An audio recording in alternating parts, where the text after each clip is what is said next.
Assalamualaikum warahmatullahi wabarakatuh. Nama saya Shanila Indah Maudani, NPM 1913033013, kelas A Ganjil dari Prodi Pendidikan Sejarah Universitas Lampung.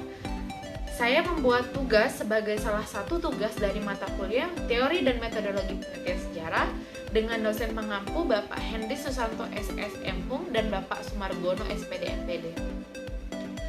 Jadi di sini saya akan memaparkan tahap-tahapan metodologi penelitian sejarah dan saya akan memberikan contoh penerapan dari tahap metodologi penelitian sejarah dalam suatu penelitian mengenai peranan Syafruddin Prawira-Negara dalam krisis ekonomi yang terjadi di Indonesia tahun 1946 sampai 1950. Sebelumnya, sudah tahukah kalian apa saja tahap-tahapan dalam metodologi penelitian sejarah? Jadi, tahapan-tahapan metodologi penelitian sejarah itu ada 4.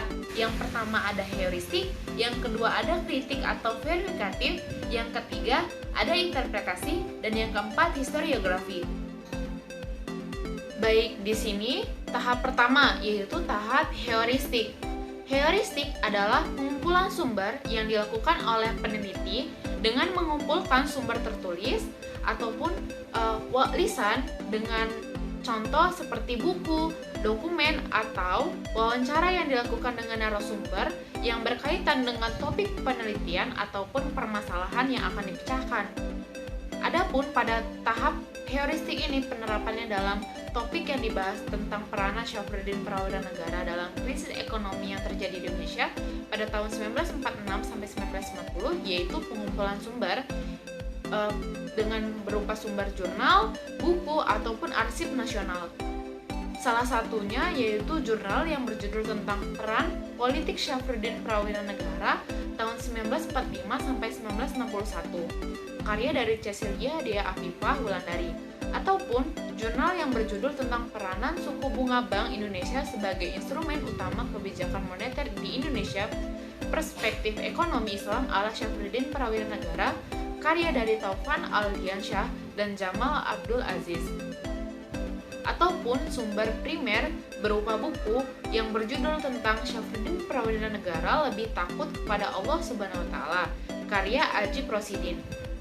Adapun sumber berupa arsip nasional Republik Indonesia yang berkenaan tentang topik penelitian peranan Syafruddin Prawira-Negara sendiri. Baik, selanjutnya tahap verifikatif atau kritik. Pada tahap kritik sumber yang dilakukan oleh peneliti ini adalah dengan menguji kredibilitas sumber yang berkaitan dengan topik penelitian yang bertujuan untuk mencari suatu kebenaran dari sumber yang telah dikumpulkan sebelumnya pada tahap heuristik untuk membedakan antara benar atau tidaknya serta palsu atau aslinya sumber tersebut. Nah, di sini saya akan mencontohkannya pada salah satu sumber pada topik yang dibahas tentang peranan Syafruddin Prawira-Negara.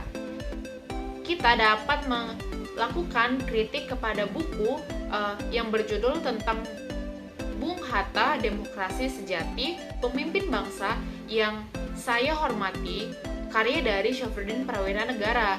Dengan begitu kita mengkritik kritik yang kita lakukan yaitu kritik internal dan kritik eksternal. Dengan begitu kita mengkritik internal, bagaimana isinya, bagaimana isi atau kata-kata yang digunakan, dan yang kedua kritik eksternal, bagaimana kertas tersebut ataupun kesamaan dengan sumber ataupun sezamannya. Selanjutnya, tahap interpretasi.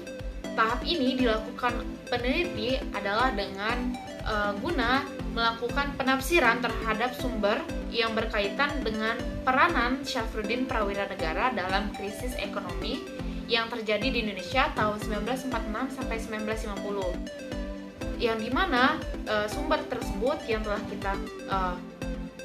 kita kumpulkan dan kita kritik pada tahap verifikasi. Dengan sumber tersebut, peneliti dapat menafsirkan dari fakta sejarah yang telah diperoleh dari sumber tersebut dengan mencari pula korelasi antara satu fakta dengan fakta yang lain, sehingga menjadi rangkaian yang memiliki suatu makna.